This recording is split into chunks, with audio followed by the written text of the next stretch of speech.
Everyone has a number written on their arm. There has never been a 1. The numbering, as historians prefer to call it, happened 52 years ago, on July 7th, 2024, at 11:16 a.m. It wasn't really anything special. Suddenly, everyone in the world just looked down and saw a number. Quickly after, scientists figured out the numbers followed rules. 1. Each person, no matter what, had a different number, and the largest at the time was recorded at 7,574,299,371. 2. When someone died, their number would disappear and immediately reappear onto a newborn somewhere in the world. Children were always born with numbers. 3. A rare phenomenon that was observed is called a renumbering. When someone kills another, the murderer gains the number of the deceased. 4. The numbers are unremovable. Every method has been tried, including amputation.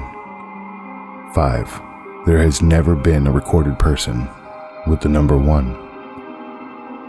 Since the numbers appeared, the world class order was rearranged. Soon, there was a literal 1%. The impoverished with low numbers became aristocrats overnight. Billionaires that got branded with a number above 100,000 were ostracized from their own society. The lower numbers took power in every country. The current man with the number 2 became the President of the United States at the age of 24. Discrimination ran rampant, renumberings among the higher numbers commonplace. The lower numbers never had to worry. They could afford the top-of-the-line security at all times. The only mystery that remained unsolved, besides why the numbering happened in the first place, was the apparent non-existence of the number 1. Each baby born since the numbering was checked to no avail.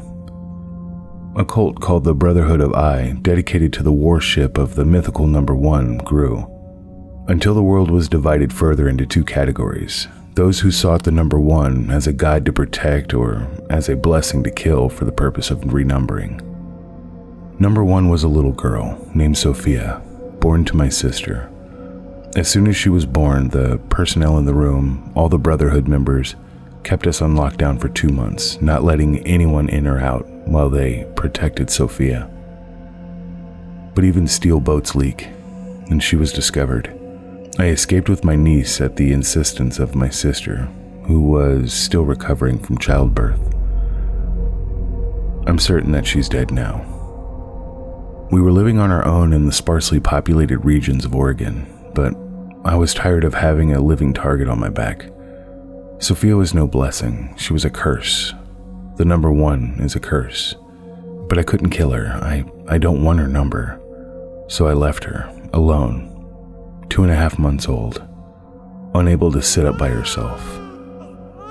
I hoped an animal would take care of her. I hoped it wouldn't count as my fault. I misplaced my hopes again, because the number 1 just appeared on my arm.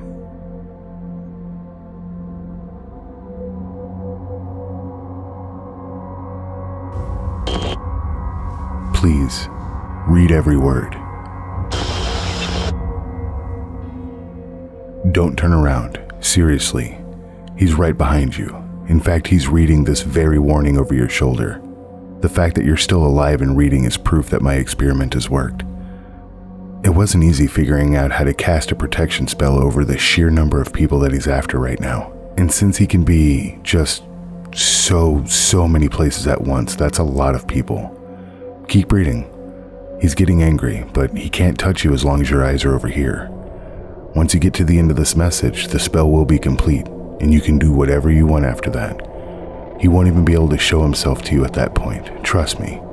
No one wants to see that anyways. All smiles with razor teeth, flaming eyes, needle claws, enough to drive anyone mad. He's been following you for a while now, by the way. Watching you sleep, savoring the coming moment when he would finally bleed you out. If you'd looked down at the foot of your bed a little more often, you might have seen the 3 red eyes hungrily sweeping over you when the darkness was at its deepest. The eyes are the only part most of us can see. The rest of him only shows up after you finally touched him. Ignore that itch. He's trying to distract you, and if you take your eyes off the screen again before you reach the end, you're done for. I worked for a long time trying to figure out how to distribute the spell. I finally managed to combine technology and magic in a way that I didn't think was possible. I designed a word processing app, and I can administer the spell at my disposal just by writing out a document. The more complex the spell, the longer the document needs to be, and the recipient must read the entire message. Otherwise, the spell will only work while you keep your eyes on this message. You're almost there. You're doing great.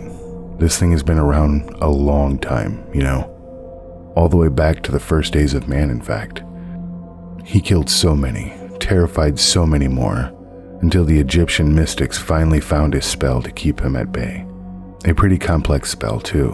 My app needs a document about 600 words long to properly cast it, but ever since they figured it out, he hasn't had free reign like he used to. Now he needs a servant to cast a counter spell on any victim before he takes them. That spell's not nearly as complex, though. It only needs about 400 words. And by the way, the end of that sentence, just now, was word 450. They're all yours, Master. Bon appetit.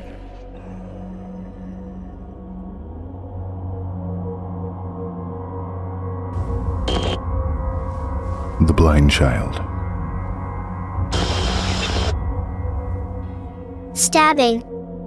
Sylvia pointed a trembling finger at my brother Arthur. Her milky, unseeing eye gleamed in his direction, and his wife Agnes trembled with indignation from across the table. My wife's face colored as she dropped her fork and dragged our daughter back to her bedroom, scolding her as they went. The rest of the night was awkward, and the pep in our conversation never recovered. 2 weeks later, Agnes was stabbed to death in her office parking lot. An inebriated college student found her, almost vomited all over her, and called the cops. My brother swore that he bore no ill will against my daughter, but I can tell he was lying. One day, the middle-aged woman who taught my daughter how to read her braille called me. Sir, I don't know what's going on, but your daughter's been whispering electrocution, electrocution for the past half hour, and it's starting to distract her from her lessons. Could you please talk to her? I did. Sylvia, in her 9-year-old lack of understanding, told me that it was just a cool new word she learned at school. The death of an electrician made headlines the following week. It was a freak accident involving tangled wires in a bucket of water. Sylvia's teacher's face was blurred for privacy, but her voice was familiar as anything to me. He was my partner, my soulmate. While my wife was working late, I called Sylvia into the living room. Honey, is there anything Daddy should know? She hesitated. Honey, you know you can talk to me. She denied it once more. I have no secrets from you, Daddy. My wife walked into the living room with her hair tousled and her eyes distant. Instead of rushing to hug her mom, Sylvia simply turned towards her. Fire, she said. My heart stopped. Every time Sylvia said something like that, it was the person's partner who died, and of that reason too. A fire. Was Sylvia merely making predictions, or was she putting a curse on me for snooping in on her business? Why, this devil child. I grew paranoid, checked the appliances and electronics constantly, and I cleared the house of any fire hazards. That was my life over the next few days. All the while, I kept my eyes on Sylvia. Sylvia. I had grown almost hateful towards my own daughter. My wife came home one night, wounded and blackened with soot, while I sat in the living room and Sylvia listened to the radio beside me. What's the matter? I asked. She gulped. One of my colleagues. His house caught fire. He was trapped in, but I managed to escape. That turned the gears in my head. What were you doing at his house? The expression on my wife's face was a sufficient admission of guilt. I opened my mouth to speak, no, to scream, but a smaller voice from beside me looked at me and whispered, Poisoning.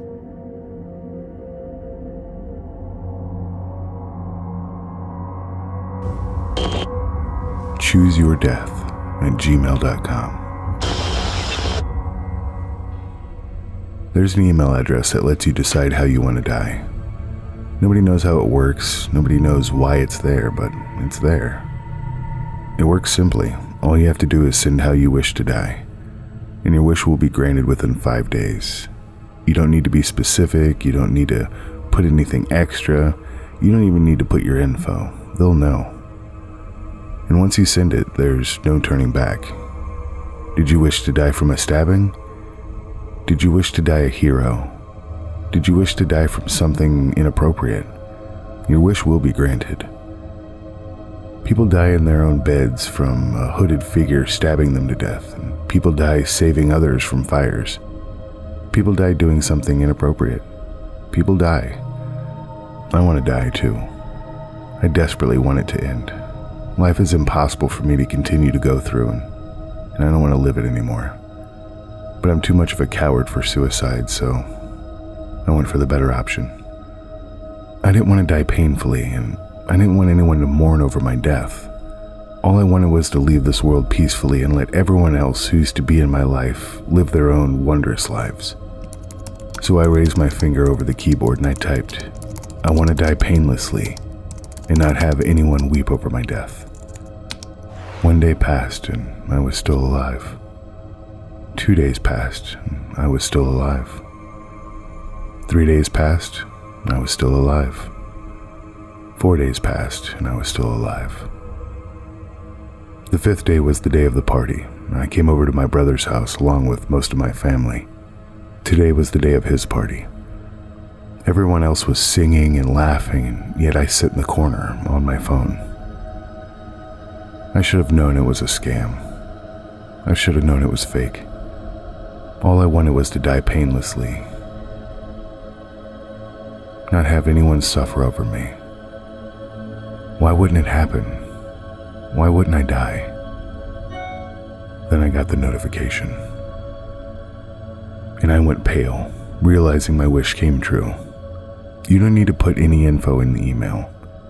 You don't need to put any extra details in your email. And you don't need to be specific in your email.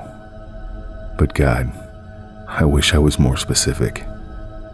I looked up at my family, enjoying themselves and completely unaware of what was about to hit them, as the words ballistic missile burnt into my mind.